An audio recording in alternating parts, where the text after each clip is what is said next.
예, 신종 코로나 바이러스 확진자가 어제 3명 이어서 오늘도 4명이 추가로 보고되면서 국내 누적 확진자가 23명으로 늘었습니다. 네, 이런 가운데 중국 방문 이력이 없는 확진 환자들이 잇따라 확인되면서 제3국을 통한 감염에도 비상이 걸렸습니다. 관련 내용들 최재욱 고려대 의대 예방의학과 교수와 함께 짚어보도록 하겠습니다. 예, 어서 오세요. 안녕하십니까? 예, 어서 오십시오. 예. 하룻밤 사이에 몇 명이 늘었는지 많은 국민들이 이제 관심을 갖고 지켜보고 있는 상황입니다. 네네. 그런데 어제 3명이 일단 확진이 됐고 오늘 오전에 또 4명이 추가로 네. 되면서 23명까지 이렇게 늘어나게 됐습니다. 네네. 교수님께서는 대한의사협회 과학검증위원장도 맡고 계신데 지금의 어떤 흐름, 추세를 어떻게 보시는지 좀 위원장께서 설명을 좀 해주십시오. 네. 말씀 드린 대로 또 이 지금 가족과의 감염, 또 가족이 이후에 추가적인 2차, 3차 감염, 그리고 여전히 중국에서 들어오신 분한테서 발생, 즉 해외 유입에서의 감염과 국내에서의 전파로 인한 감염, 이 두 가지가 동시에 아직도 여전히 나타나고 있고요. 그렇죠. 따라서 이 두 가지 부분에 대한 즉 해외 유입 차단과 국내 감염 환자의 전파 차단에 대한 이 두 가지 부분을 계속적으로 관리를 해야 되고요. 우려되는 부분은 어떻게든지 간에 해외 유입 차단은 입국을 제한하면 되니까 계속 강화하는 방법이 있지만 이 국내 유입의 환자의 지역사회 전파에 대한 부분은 앞으로 굉장히 우려스러운 지점이라고 할 수 있습니다. 예, 그러니까 단적인 예로 지금 22번 환자가 광주 21세기 병원에 입원 중이다가 확진 판정을 받은 16번 환자의 네. 친정 오빠 네네. 아니겠습니까? 그러니까 맞습니다. 원래는 같이 거주하는 가족이 아닌 광주 지역에 거주하지 않은 광주 인근 지역에 있는 가족에게까지 전파가 된 것이다 보니까 네네. 지역사회 전파 네네. 정말 좀 우려가 되는 부분이거든요. 네, 바로 그 지점입니다. 그래서 가족은 같은 주거 공간이라서 과거에 표현했던 밀접 접촉이고 지역사회 전파라고 보기 좀 어려운 측면이 있었습니다만 지금 이제 같이 거주하지 않은 그런 이제 가족 예. 접촉자와도 이렇게 충분히 전파가 되는 거는 지역사회 전파가 이미 현실화됐고 상당 부분 이 지역사회 전파가 많이 확산되어 있을 가능성이 많다라는 거를 짐작해야 할 대목입니다. 예. 오늘 4명이 추가로 보고됐는데 그중에 방금 이야기했던 22번 22번째 환자도 그렇고요. 혹시 위원장이 보시기에 특별히 관심을 가질 만한 그런 추가 확진 환자가 있습니까? 이 더 플레이스 중국 우한에 있는 그 네네. 한국관 있잖아요. 네네. 거기에 관련된 분도 한 분 나왔던 것 같아요. 보니까. 네네. 그래서 여전히 저희가 이제 사실 예방 가능하고 또 피할 수 있는 거는 당연히 해야 되겠죠. 피하지 못하는 부분이 국민께 소상히 알리고 이해를 구하면 되는데 지금 입국 제한 조치가 제대로 아직도 좀 완벽하지 않음으로써 지금 추가적인 환자 유입이 발생 부분은 충분히 예방 가능하고 피할 수 있는 부분이라서 이 부분은 좀 조속히 좀 조치가 되는 것이 바람직하다고 생각합니다. 야, 18번 환자가 엄마인 16번 환자로부터 간병을 받다가 네네. 감염이 됐다라는 분석이 지금 나오고 있는 상황입니다. 이 말은 즉 같이 병원에서 좀 오랜 시간 동안 함께 좀 체류를 하다가 감염이 됐다는 건데 네, 맞습니다. 그 병원이라는 공간 내에서 사실 이 둘만 있었던 게 아니라 또 다른 환자도 있었고 네네. 환자를 또 간병을 하는 또 다른 사람들도 있었을 텐데 네네. 이 병원이라는 집단 내에서의 감염도 굉장히 좀 걱정이 되거든요. 이 부분 어떻게 보고 계십니까? 네, 지금 맞는 말씀이십니다. 그래서 이 병원이라는 공간의 특수성, 환자분은 원래 같이 다른 입원 환자분은 감염의 취약성도 있고 예. 또 공간의 밀착성도 있고 의료인은 환자를 또 직접 치료도 하고 접촉도 해야 됩니다. 그러니까 진짜 말 그대로 밀접 접촉이 아니고 그냥 접촉이죠. 예. 그래서 이런 다양한 위험성이 있기 때문에 과거 여러 사례에서 이 병원이 이 감염이 병원을 매개로 해서 감염이 폭발적으로 증가하는 사례도 있었습니다. 아직 이 신종 코로나 바이러스 이 감염이 그 해당 병원에서의 폭발적인 감염을 의심할 만한 증거는 아직은 나타나진 않았습니다만 예. 이 점을 유심히 들여다보고 지금 역학조사나 관련된 확진 검사가 진행 중이니까 결과를 좀 기다려 보시면 확인이 될 것 같습니다. 그러면은 이 3층에 입원을 해 있었고 그 3층에 있었던 다른 환자들을 다른 층으로 전원 지금 격리 조치시킨 상황이라고 하는데 네네. 그럼 지금 확진이 난 지금 이 시점부터 앞으로의 2주를 좀 주시를 하면 그런 것들은 좀 예측이 된다라고 보면 되는 겁니까? 맞습니다. 아. 예, 같이 접촉했던 분 전후를 생각해서 다만 2주로 일률적으로 적용해 이렇게 사람마다 차이가 있으니까 분명히 더 추적 관찰을 할 거고요. 그래서 예. 최소한 2주 내에 추가적인 환자가 나오지 않는다면 그분들에서 그리고 그분들이 음성이 나온다면 이제 격리 조치는 해야 될 거고요. 만일에 이제 추가적인 환자 사실 벌써 나오지 않았습니까? 예. 뭐 따님도 나왔고 그 외에 다른 분들 가능성이 있기 때문에 그런 거는 추가적인 환자가 나온다면 그 이후의 조치는 다시 별도로 또다시 진행이 돼야 됩니다. 예, 딸을 제외한 다른 의료진이나 환자에게는 아직까지는 양성 반응은 오지 않았다. 오늘 아침까지 상황입니다. 네네. 참고로 말씀드리고 우리 김나인 앵커가 이야기를 했습니다마는 그 3층에 있던 환자들을 뭐 1인실로 이제 격리하고요. 나머지 환자 조금 떨어져 있는 환자들은 다른 시설로 옮겼다고 합니다. 네. 사실상 21세기 병원을 코호트 시설, 그러니까 병원 자체를 완전히 격리시킨다는 이야기가 어제 나왔었는데 네네. 이게 아니라고 어제 질본에서는 이야기를 했거든요. 어떻게 그 부분 봐야 되는 겁니까? 좀 혼선이 있었던 점은 좀 유감입니다. 근데 코호트란 말을 쓰는 것 자체가 사실 적절치 않았고요. 아, 그렇습니까? 그 병원을 최대한 봉쇄 조치하겠다. 즉, 그 안에 지금 계신 분들 밖에 나가는 것을 최대한 못하게 하고 또 안에 외부인이 들어가지 못하게 하고 내부에 있는 분들은 그 내에서의 이제 조치하는데 그런 조치가 적절했을 텐데 코호트라는 용어를 좀 써서 혼선이 있었던 부분이 있고요. 아마 지금 잠깐 말씀하신 대로 1인실이 아니고 2인실이나 다인실이 있는 경우 오히려 감염이 더 확산되는 거 아니냐는 우려도 하시는 분이 그렇죠. 계신 것 같습니다. 예. 근데 아직 이 확진자가 아니기 때문에 그 확진자가 아닌 경우에는 이 2인실이나 3인실 이런 부분에 대한 사용하는 것도 현재는 무방합니다. 근데 다만 완벽한 이 격리 조치의 기준으로 보면은 예. 밀접 접촉자, 뭐 과거 표현대로 그런 이제 격리 조치하고 가능하면 1인실의 공간에 있는 거를 권장하고 있죠. 예, 그 정도의 수준의 차이라고 보시면 되겠습니다. 근데 사실 과거에 그 메르스 때도 정부가 뭐 평택 성모병원이라던가 서울 삼성병원 같은 경우에 좀 더 빠르게 코호트 조치나 이런 격리 조치를 좀 하지 않아서 더 뭐 감염원이 퍼진 게 아니냐 이런 비판도 있었는데 네, 맞습니다. 그럼 지금 이 같은 경우에는 어느 정도는 차단을 시켰기 때문에 좀 무방하다 이거와는 그 과거 사례와는 좀 별개다라고 봐야 되는 겁니까? 네, 과거사를 충분히 참조하고 그에서 실패 사례 다시 반복하면 안 되겠습니다만 지금의 양상은 메르스 때와는 좀 다릅니다. 그래서 그래서 그 추가적인 과거에 뭐 참 말씀드리기 곤란하지만 싫지만 예. 다 아픈 기억이 있으셔서 슈퍼 전파 순퍼 전파 이런 경우가 참 뼈아픈 경험이지 않았습니까? 그렇습니다. 그래서 예. 지금 아직은 이제 그런 양상이 발생하지 않고 있고 또 질병의 바이러스의 종류도 그런 양상은 아니기 때문에 조금은 좀 들여다보고 다만 주의 깊게 최선의 조치와 선제적인 노력은 좀 하는 것이 필요하다고 봅니다. 예, 위원장께서 앞서 계속 해외 유입 차단 중요하다고 말씀하셨습니다. 지금 보니까 일본, 태국, 싱가포르 뭐 이렇게 해서 계속 그 해외에서 들어오신 분들, 중국 외 지역에서 들어오신 네네. 분들의 확진자가 늘고 있지 않습니까? 네네. 제3국 유입하는 확진자에 대한 어떤 조치 할 수 있는 게 어떤 게 있는 겁니까? 현재 질병 관리본부 당국이 이야기했듯이 중국인 입국자 동일하게 발열 검사, 그다음에 건강 상태 질문서 작성, 그다음에 조사지나 이런 작성들을 동일하게 지금 하겠다는 걸 강화해 나갈 예정이고요. 예.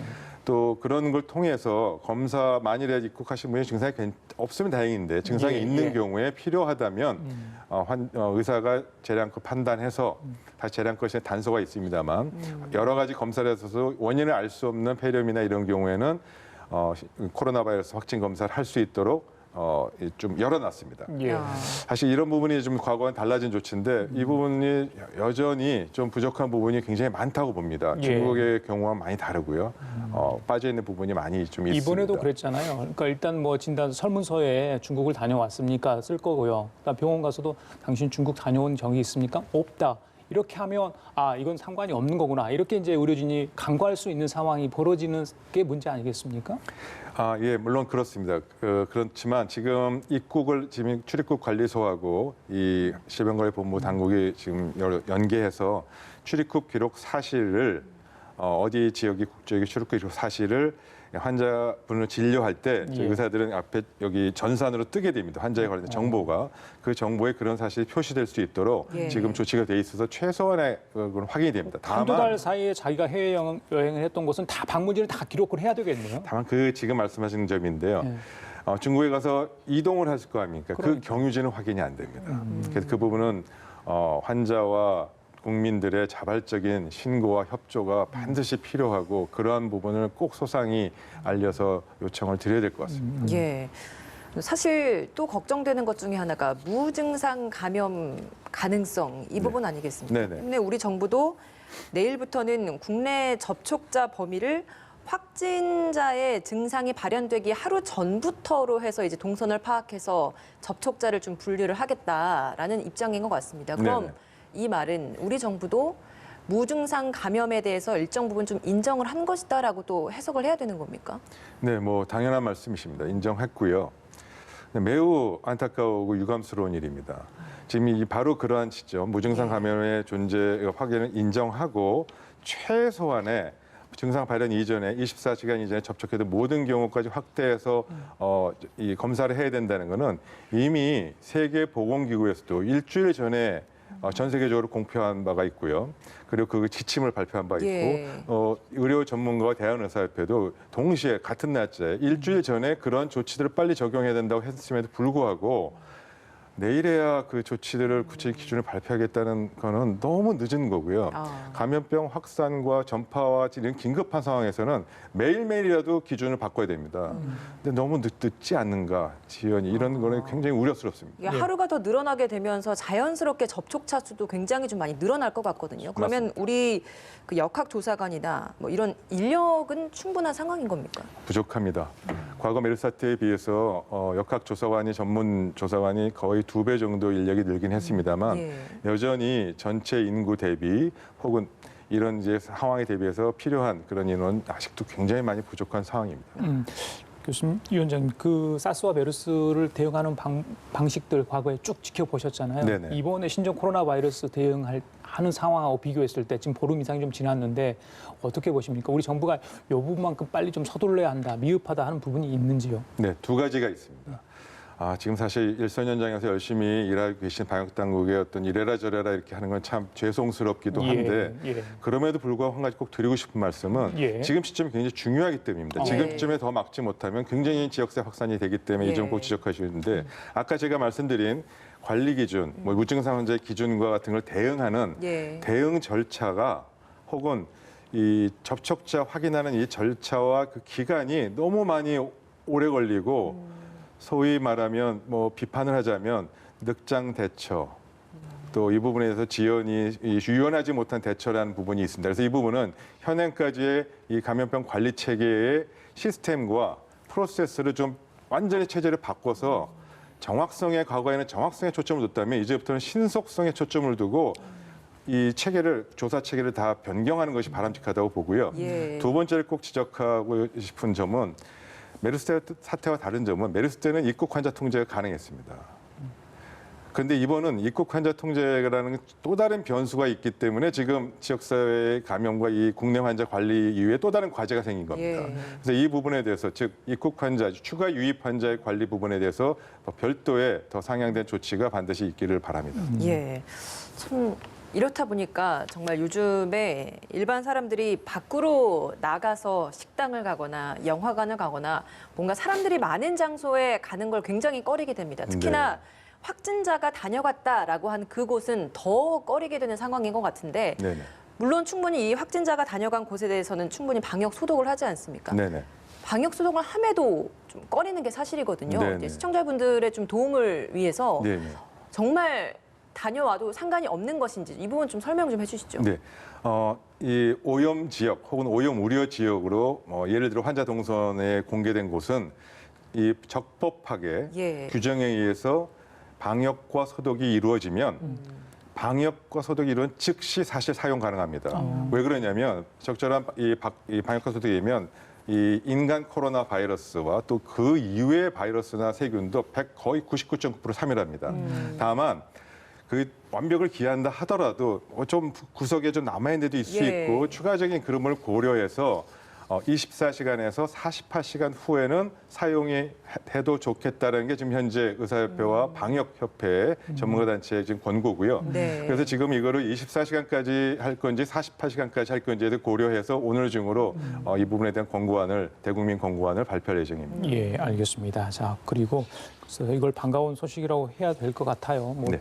두 번 입원 환자가 어제 이제 퇴원을 하지 않았습니까? 일본 환자도 뭐 금명간 퇴원할 거다 이런 소식도 좀 들리고 있는데 모든 치료가 다 됐다. 그러면 이제 정말 안심해도 되는 건가? 가정으로 돌아가서 가족들과 예전처럼 생활해도 되는 건가?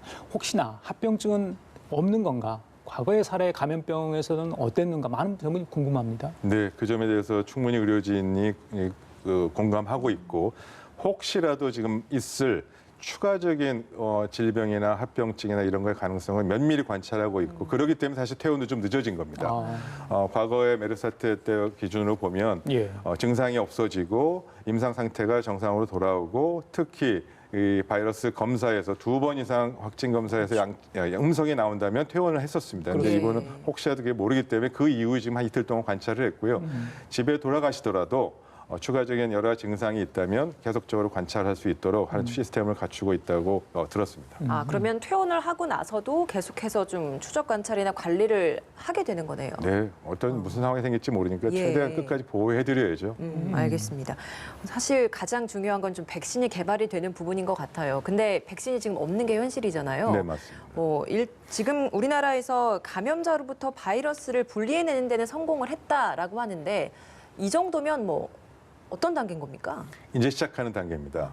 다만 그 정도도 굉장히 지금 이 감염병 예방, 현 신종 코로나의 감염병이 굉장히 중요한 정보를 파악해서 의미 있는 일입니다. 첫 번째로 국내에서 이 환자 추출한 바이러스 아니겠습니까? 그렇죠. 이 바이러스가 중국에서 지금 유행하고 있는 바이러스나 혹시라도 태국이나 싱가포르에서 유행하는 바이러스와 다른 변종이면은 문제는 굉장히 심각해집니다. 그렇죠. 다행히 같은 바이러스라는 걸 유전학적 확인해서 같은 치료법과 같은 예방법과 같은 정보를 공유해도 문제가 없겠다는 게 첫 번째 의의고요.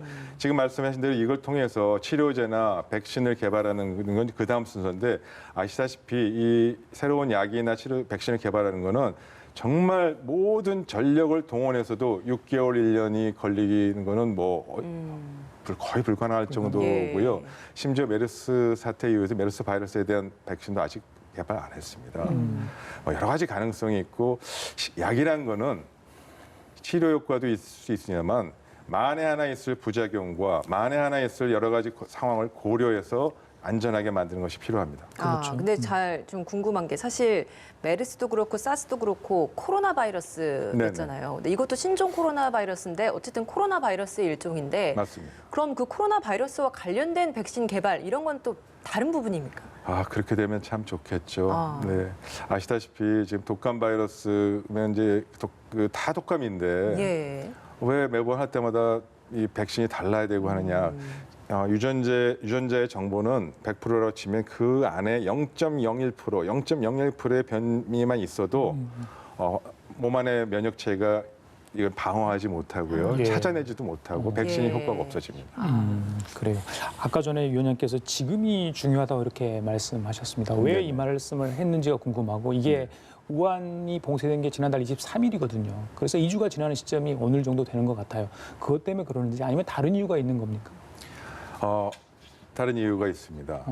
지금 아직까지는 이 확진 검사의 대상이 중국 특히 우한이나 후베이성 입국자거나 이제 중국으로 확산한 지 확대한 지 지금 불과 며칠 안 됐습니다.